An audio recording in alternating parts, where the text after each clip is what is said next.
I've gone and grabbed myself the cheapest pair of boots that we sell on Unisport, in adult sizes at least, in order to compare it up against the most expensive football boot that we have on offer, in order to find out how different they really are to play with, but also to find out if it's actually worth paying 7 times more for the Mizunos than the Lottos. So, let's go!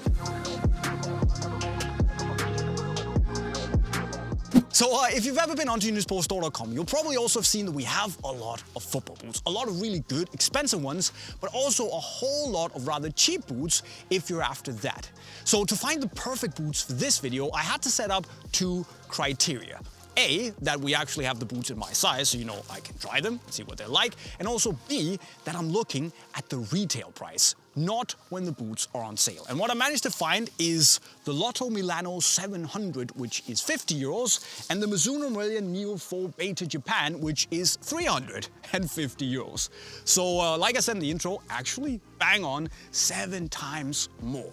So what I'll be really interested to see is this really 7 times as good of a football boot as the Lotto Milano? That will be interesting. Looking at them, probably, but I guess we'll see. So the Lotto Milano 700 here is a takedown of sorts of the OG Lotto Stadio, but unlike the Stadio, it is not made of a K-leather upper. Instead, it is a synthetic leather that is on the, you know, it's actually rather soft out of the box, more than I would expect, but you can also tell that it has some rigidity to it and is on the thicker side. That's just how it goes. Of course, the overall shape of the boot is, as we see on most takedowns, it is more focused on having this like easygoing, relaxed, comfortable fit that most people can just put on and enjoy themselves in. It's not as sleek and, you know, narrow, tight-fitting, performance-oriented as you would see on a higher price point. The heel has this synthetic leather lining, which is on the slippery side. It is what it is. And again, there's just a bit more volume, a bit more width to it. So yeah, again, no matter your foot shape, you can just enjoy yourself. What actually impresses me is the outsole. So this is an MG outsole for multi-ground, which is pretty good because we're on AG today. With these, to be fair, they're rather long and big conical studs, but there's a lot of them and the pattern is interesting. So I reckon it'll be pretty good for artificial pitches.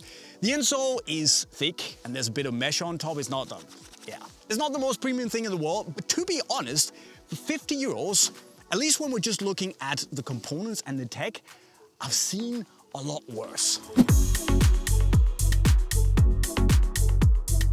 But on the other hand, we have the Mizuno Morelia Neo 4 Beta Japan, which is kind of just like peak football boot craftsmanship. So it's built by hand, and of course a little bit of machine help in Japan, and it is a fantastic football boot. So you have the softest kangaroo leather forefoot here. You have a really nice mesh midfoot, a lovely, sleek, very streamlined sensation. So it feels nimble, it feels tight, but it's also very, very comfortable. A really good heel. So it sits close, it pinches the heel in the right way and just locks it in nicely without ever feeling uncomfortable. The outsole also has conical studs, but it has an entirely different, you know, stiffness to it. So there's more support and rigidity in the midfoot. It has a really good snapback when you bend it, but at the same time, it feels stable and supportive for when you're running around. Really spreads the pressure well out over the outsole. I should probably also mention that it is significantly lighter than the Lotto Milanos, and overall it just feels like you can just tell that the materials are better. The shoemaking, the craftsmanship, it's there. But then again, it also had to be, being 7 times more expensive. But how do they actually feel, you ask?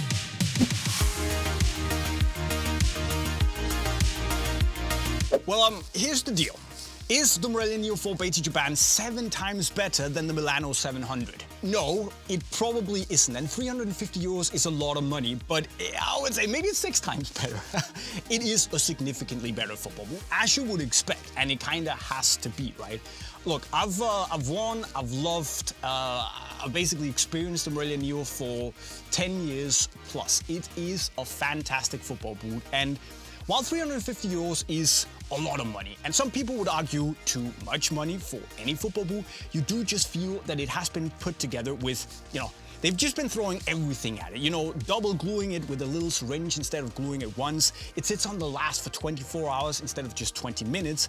And the materials are just top-notch. The shape is there, it's tight, it's sleek, but still it's super comfortable. You're close to the ball with this lovely dampened touch. The heel is fantastic, the lockdown is there. The sole plate performs, it's super light. You just get everything. And to me, despite being really expensive, this is one of the best football boots on the market, full stop. But 350 euros is still a lot of money, especially when you can get the Morelia Neo 4 Beta Elite for 200, 210 euros, which is very similar. But, you know, it's just hard to beat this. And with that in mind, coming into the Milano 700, it's just like, I'll be honest, it feels brutal. To be honest, it feels absolutely brutal because of the wider shape, the materials used on the inside, which are just slippier. And that means that, you know, it weighs a ton, by the way, compared to the Morelias, but it just means that overall you get a slightly more cozy, relaxed, you know, slipper-like sensation because there's just more room inside of these. There's no point where the boot actually sits too close to your foot. It's not restrictive in any way, and you can just it's like cozy. It's like your granddad's slippers that he just used to chill in, sitting in his couch, right?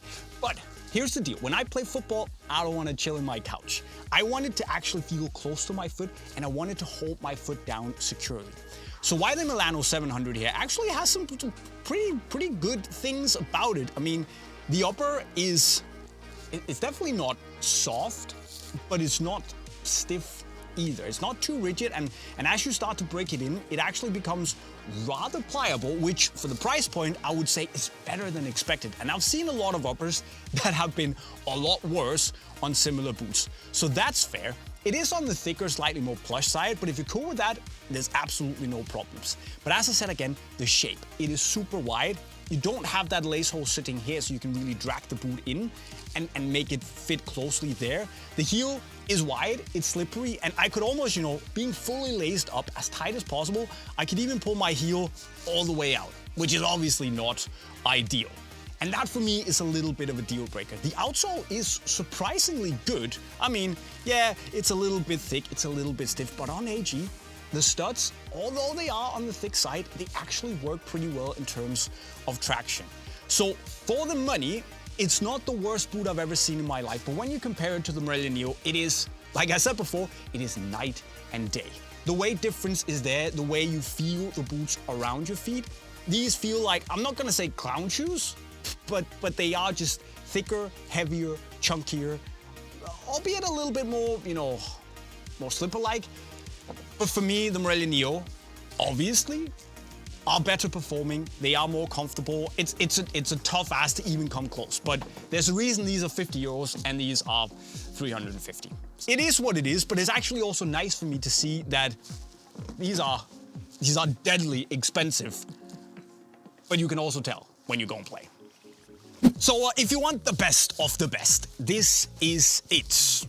But you also pay for that. I mean, this is the Rolls Royce of football boots.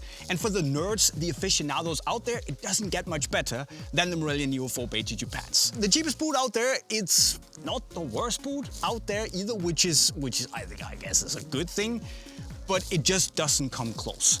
But with that said, I think that for most players out there, the truth is somewhere in between these two. There is a lot of value to be found around the, 180 euros, 200, 220, 40, 50 euros, where you can just get some top football boots. We don't have to pay like half your body. You don't have to give up half an arm to be able to pay for your football boots.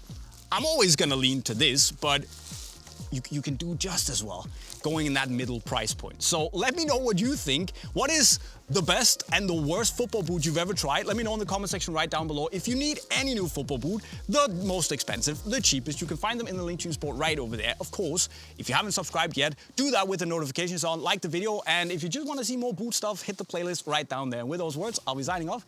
Cheerio.